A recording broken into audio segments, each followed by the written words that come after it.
បាទគោរពជំរាបសួរបងប្អូនអរគ្នាថ្ងៃនេះខ្ញុំមានវីដេអូថ្មីមួយទៀតហើយតាក់ទងជាមួយនឹងការប្រើប្រាស់ Excel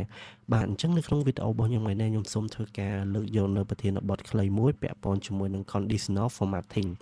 តាក់ទងជាមួយនឹងការ compare តាក់ទងជាមួយនឹងការលក់រវាងការពីម្សិលមិញជាមួយនឹងថ្ងៃនេះ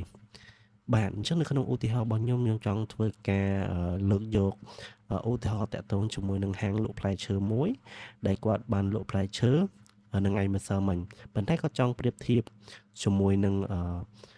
ចំណូលរបស់គាត់នៅថ្ងៃនេះថាតើកាលពីថ្ងៃម្សិលមិញគាត់លក់ខាតឬក៏ចំណេញអញ្ចឹងណាប៉ុន្តែនៅក្នុងលក្ខខណ្ឌរបស់យើងថ្ងៃនេះយើងចង់ដឹងថាផ្លែឈើណាខ្លះដែលយើងលក់ទាប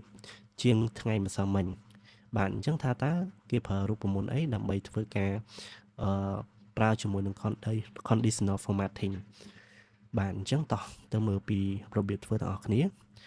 បាទអញ្ចឹងជាដំបូងដោយអ្វីដែលអ្នកនរគ្នាបានឃើញហើយខ្ញុំមានជា item អញ្ចឹង item របស់ខ្ញុំគឺជាប្រភេទផ្លែឈើព្រោះដោយសារហាងខ្ញុំគឺហាងលក់ផ្លែឈើអញ្ចឹងខ្ញុំមានលក់ផ្លែប៉ោមផ្លែចេកផ្លែស្វាយផ្លែគីវីផ្លែទំពាំងបាយជូរទុរេន cherry អីជាដើមបាទអញ្ចឹងអ្នកនរឃើញពាក្យ yesterday អញ្ចឹង yesterday ហ្នឹងគឺជាចំណូលដែលខ្ញុំទទួលបានកាលពីម្សិលមិញពីការលក់ទៅលើផ្លែឈើទាំងអស់នេះអញ្ចឹងកាលពីម្សិលមិញផ្លែប៉ោមខ្ញុំលក់បាន300ផ្លែចេកខ្ញុំលក់បាន200 mango 200អញ្ចឹងដោយអ្វីដែលបងឃើញអានេះគឺជាចំណូលរបស់ខ្ញុំម្សិលមិញអញ្ចឹងចំណូលរបស់ខ្ញុំថ្ងៃនេះផ្លែប៉ោមខ្ញុំលក់បាន500ផ្លែចេក300អីជាដើមអញ្ចឹងអ្នកឃើញនេះគឺជាចំណូលរបស់ខ្ញុំអញ្ចឹងខ្ញុំចង់ដឹងថាតើផ្លែឈើនៅក្នុងថ្ងៃនេះផ្លែណាដែលលក់បានទាបជាងគេខ្ញុំចង់ឲ្យ highlight ពណ៌ក្រហមបើករណីដែលផ្លែឈើលក់បានទាបជាងគេបាទអញ្ចឹងកុំឲ្យកាត់ពេលយូរយើងទៅមើលពីរបៀបធ្វើទាំងអស់គ្នាបាទអញ្ចឹងជាដំបូងអ្នកទាំងអស់គ្នាធ្វើការ select មក select ទៅលើ column D អញ្ចឹងដោយសារ column របស់ខ្ញុំចង់ធ្វើការតាក់ទងជាមួយនឹង select ទៅលើ share នៅថ្ងៃហ្នឹងអញ្ចឹងធ្វើការ select ចាប់ពី D5 រហូតទៅដល់ D12 បាទអញ្ចឹងអ្នកទាំងអស់គ្នាឃើញទេអញ្ចឹងខ្ញុំ select ពី D5 រហូតទៅដល់ D12 រួចអ្នកទាំងគ្នាចូលទៅកន្លែងមួយគេហៅថា conditional formatting អញ្ចឹងអ្វីដែលអ្នកឃើញហ្នឹងគឺ conditional formatting អ្នកឃើញចុចលើវាមួយមកអញ្ចឹងមកដល់ចំណុចនេះអ្នកគ្នាសូមធ្វើការជ្រើសរើស new rule បាទអញ្ចឹងអ្នកឃើញហើយអានេះគឺ new rule អញ្ចឹងនៅក្នុងនេះអ្នកគ្នាធ្វើការរើសចំណុចបន្ទាប់គឺតាក់ទងជាមួយនឹង use formula to determine នេះខាងក្រោមនេះបាទអញ្ចឹងអ្នកឃើញប្រអប់មួយគឺថា format value where is the this formula is true បាទនៅក្នុងប្រអប់នេះគេឲ្យយើងធ្វើការសរសេរលក្ខខណ្ឌដែលយើងចង់ដាក់បាទអញ្ចឹងលក្ខខណ្ឌរបស់ខ្ញុំចង់ធ្វើការប្រៀបធៀប share រវាងការពីម្សិលមិញជាមួយនឹងថ្ងៃនេះប៉ុន្តែប្រៀបធៀបនេះគឺចង់ដឹងថា share នៅថ្ងៃនេះ share តាក់ទងជាមួយនឹងផ្លែឈើណាដែលលក់បានទាបជាងគេអញ្ចឹងអ្នកទាំងគ្នាចុចមក